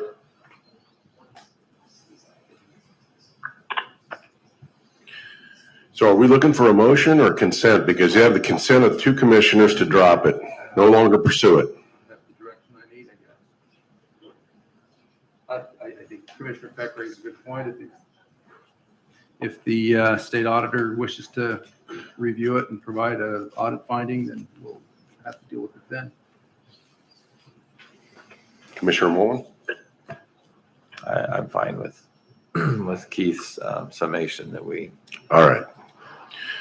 So we'll just hold off here and then go ahead, Keith. Yeah, if we're finished with that one, I didn't mean to interrupt you there. The last item is just a scheduling matter for next week. We do not have a very heavy agenda currently scheduled. It is Labor Day weekend. We are following that meeting on the 14th with our night meeting on the 14th. So I'm wondering if the will of the board is to just cancel next week's meeting since we don't have much of an agenda yet. Commissioner Mullen?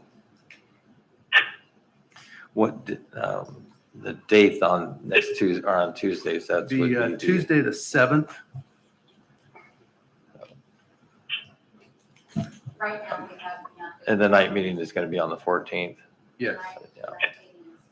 Yeah, I'm fine with that, unless there's important business that the other 2 commissioners want to bring forward. Commissioner Peck? I'm available to meet whenever the board decides, and if you don't feel that we need a meeting next week, I'm fine with that too. My sentiments exactly. Okay. I think we'll cancel the meeting then if that's okay. And if something comes up, we know there's time sensitive things. We need to call a special meeting for something, we can do that, but Okay. not planning on having a regular board meeting next Tuesday. That's all I have. All right. So with that, we'll move down to public comment. Is there anybody for public comment? Please come forward. I assume you want this off when we're up at the. Absolutely. So we can hear what you say. Okay, perfect. Thank you.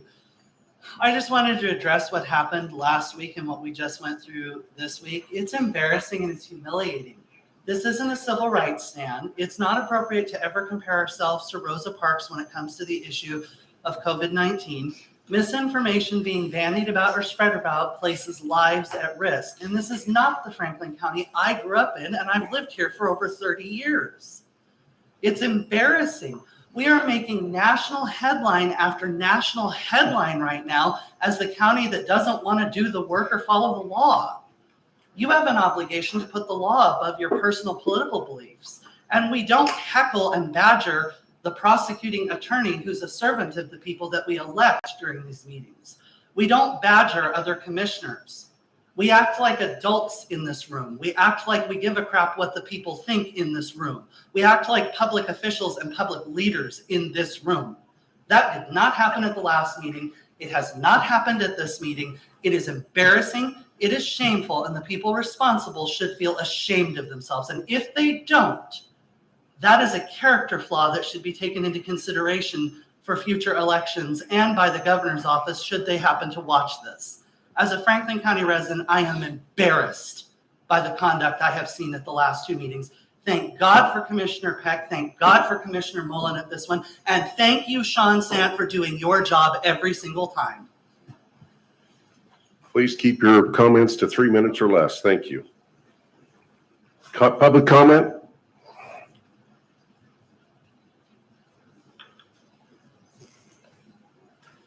My name's Trevor Crosby. Want to start out by bringing up the thing that I've been hearing most people are concerned about lately is, they're getting forced to either lose their job or they've got to do things like get a vaccine. That's really, right now we're getting told to wear a mask, have your kids wear a mask.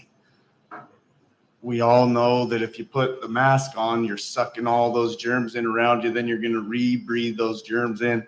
For your kids, it's not safe, but it's not about the mask. It's about the people in America are being forced. People around the globe are being forced, but it's even worse because it's here. We can't do anything about the whole country or anything. We can only do what we can do here in this county. And in the name of Jesus Christ, I would ask that if you hold any type of office, that you choose which side you're on, if you are for forced vaccinations, or if you're on the other side. We need to decide right now. And it is a very serious line. Decide right now. And if you're on the wrong side, you're forcing other people to lose their job.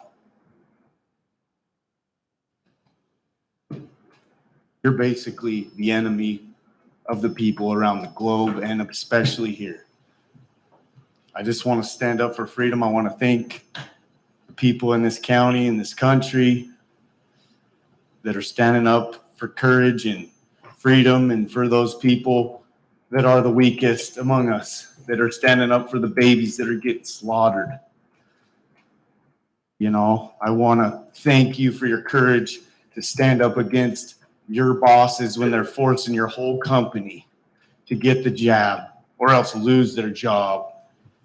You know, I want to thank you and commend you and tell you that the Lord is on your side.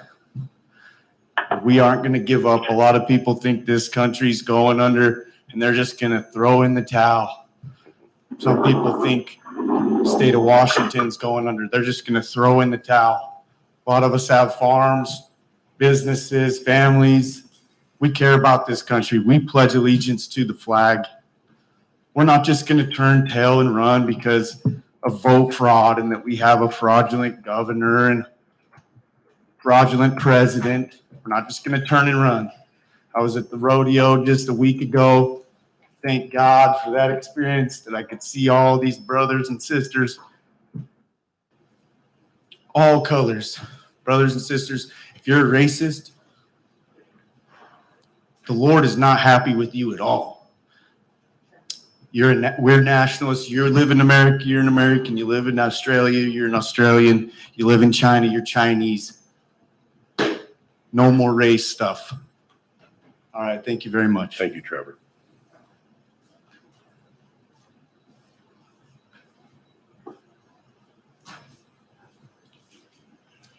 So I am disturbed at things that I witnessed. Quite shocking at last week's meeting.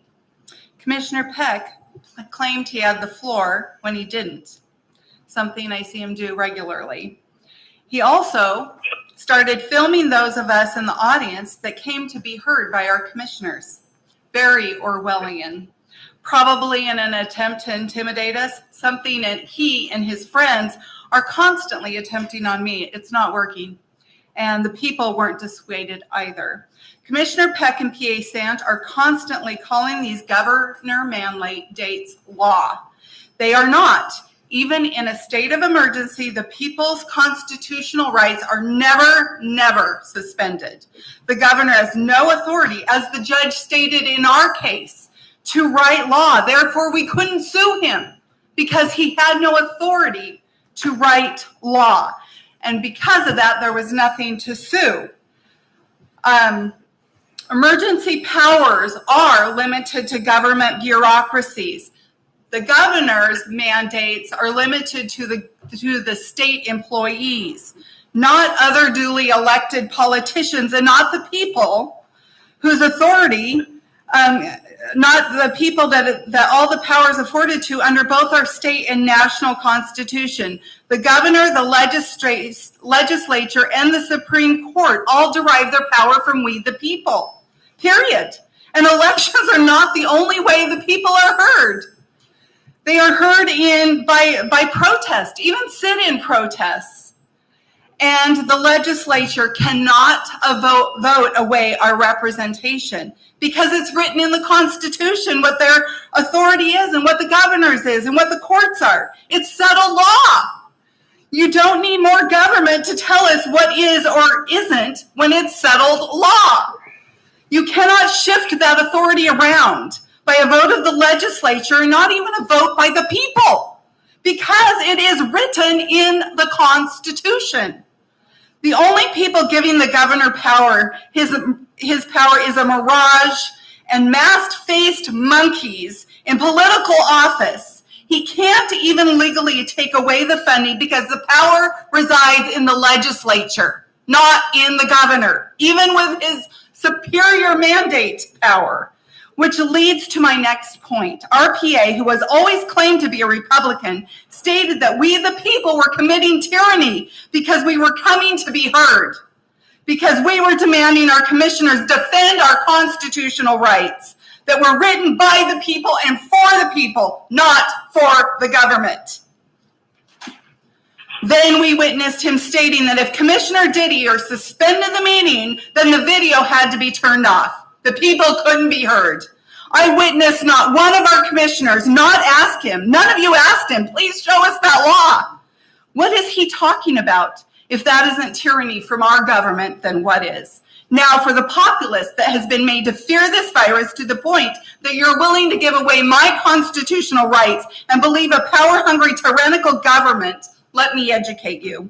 There has been no study that has shown face masks are effective against any virus. Let me repeat, there has been no study that has shown face masks, no matter how many layers you put on, are effective against COVID or any other viruses. In fact, there's anecdotal evidence that they spread the virus. Why? Because of physics. Face masks tend to be made out of polyester or acetate or polycotton blends. They are made of fibers that are oil-based, just as filters on your HVAC system. Anyone knows that if you put oil-based fabrics in the dryer where warm air exists, you're gonna get static electricity, which is why we invented bounce sheets. The warm airflow of breathing in when wearing face masks, we tend to do more breathing in than breathing out when we're wearing them. It creates static electricity, and the stickiness of the COVID virus turns wearing them into walking filters, drawing the microbial sticky virus right up to their face and their uncovered eyes. Then you add in how many times you wear that mask or touch it, and the other items that you touch, you're spreading that electrically charged virus. Okay, I'm sorry, I didn't know. So that was evidently 4 minutes. What I'm trying to tell you is this is not based in science. You are supposed to be representing us, not the governor, not his mandates. We need you to man up, to American up, and represent the people. Thank you. Public comment? Do have one caller. We have one caller. We have a gentleman stepping up to the mic. Hi there. My name is Adriel Odell. You heard me speak at the last meeting.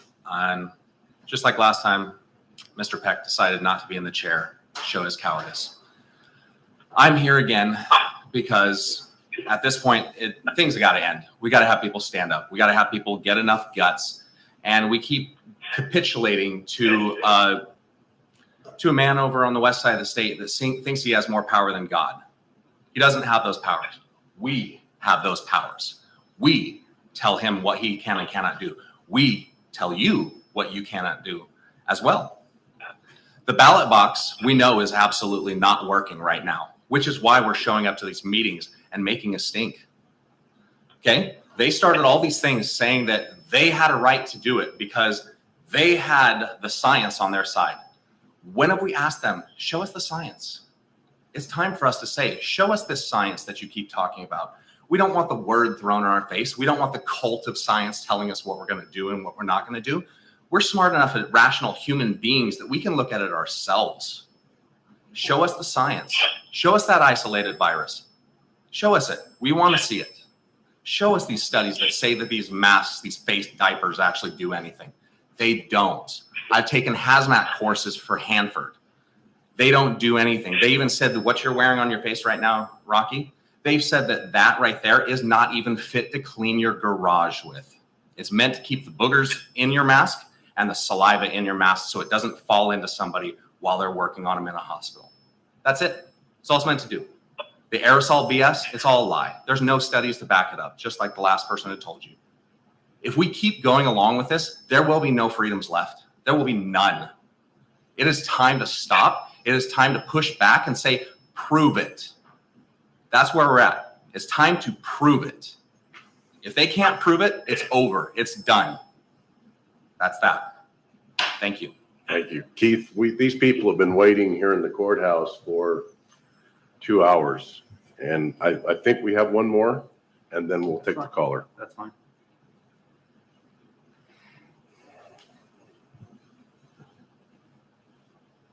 Yes, my name is Quinn Odell. I think I'll just continue off of him, my brother that spoke last. Basically, we need to be an example to everybody else that the people are still in charge.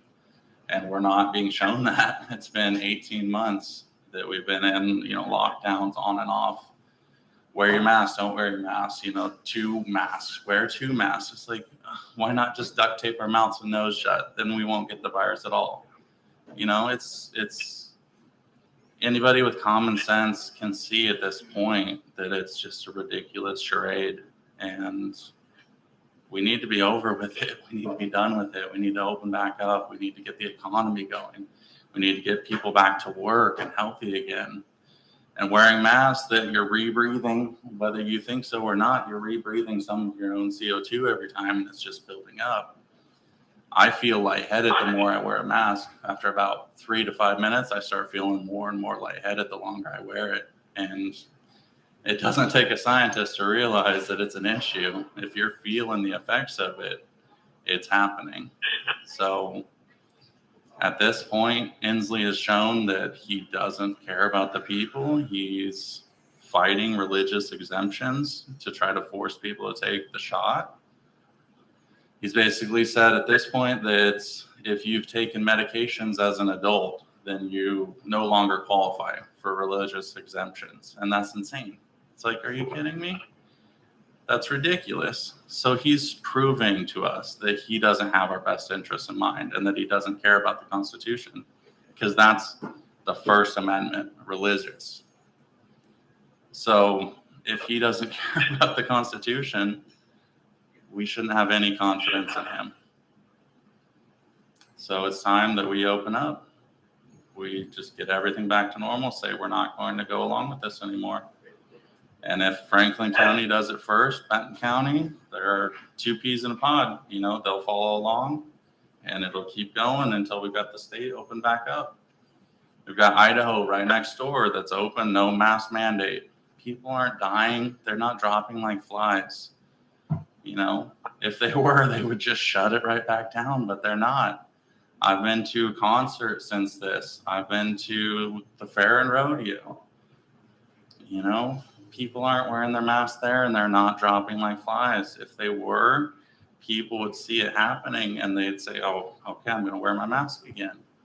So we can see with our eyes if we have common sense. Just look around you and you can tell that what we're being told is not what's the truth. And the virus was out there at least 5 months before we even heard about it. Because I heard people say that they got really sick back in October of 2019. And so we need to open back up. Thank you. Thank you for your time. Thank you. Is there anybody else in the room for public comment? Okay, Keith, we'll take the caller.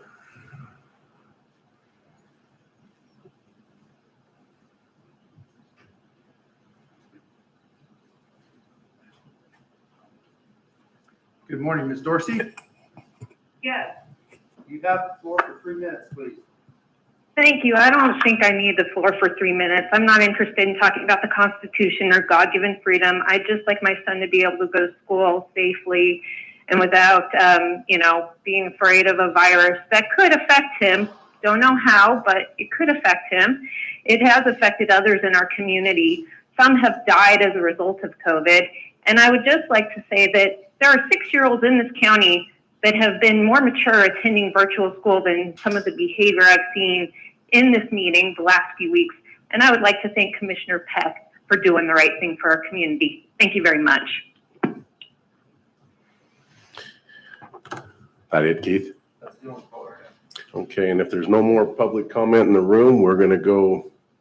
Oh, we need a 5-minute recess before executive sessions. Okay, We'll take a 5-minute recess and then we're going to go to an executive session.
The mics are still on. Get up off the foot thing.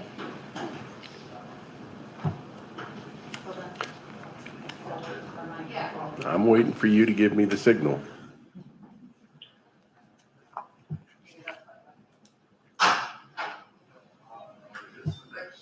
Okay.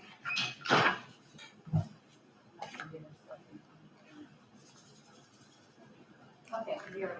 Okay, we are back to regular session. At this time, Keith, would you call the first executive session? Yes, sir. Thank you. First item, executive session is a request for up to 20 minutes under RCW 42.30.110, paragraph 1, subparagraph G, qualifications of an applicant for public employment.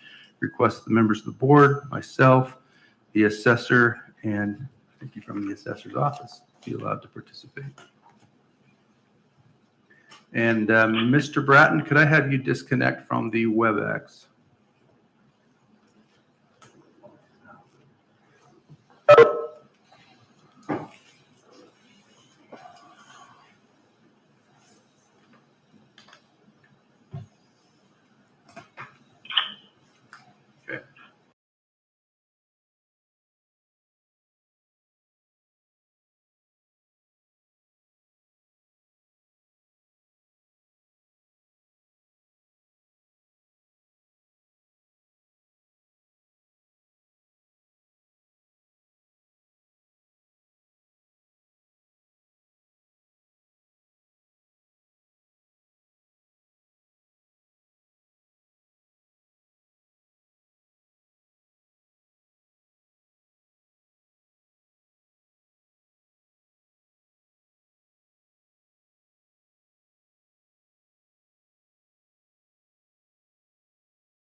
Give me the signal.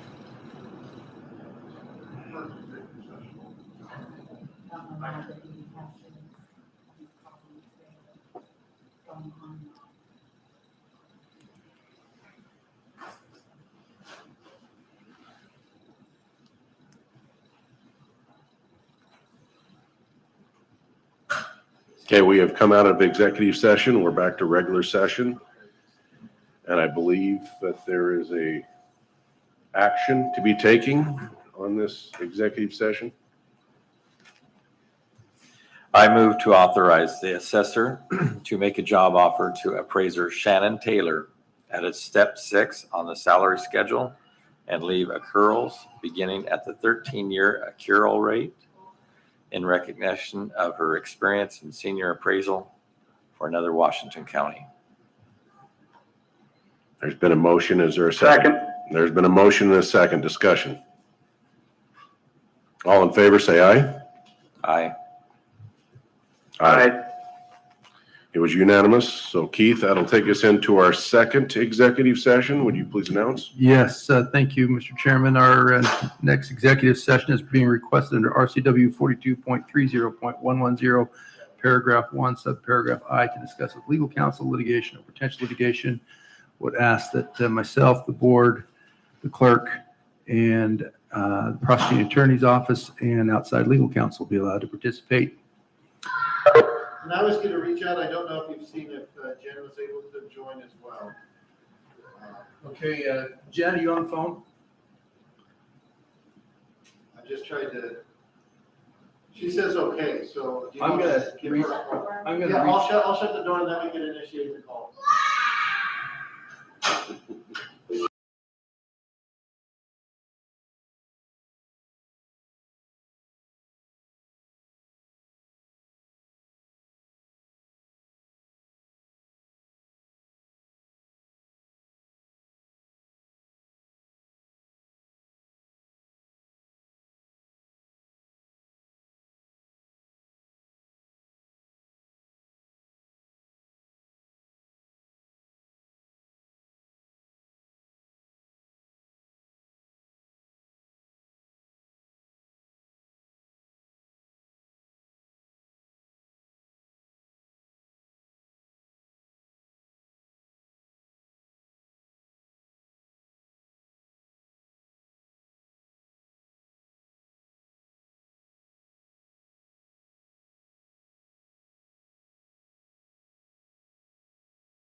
All right, we have come out of executive session. We're back in regular session. Is there any more business for the good of the county?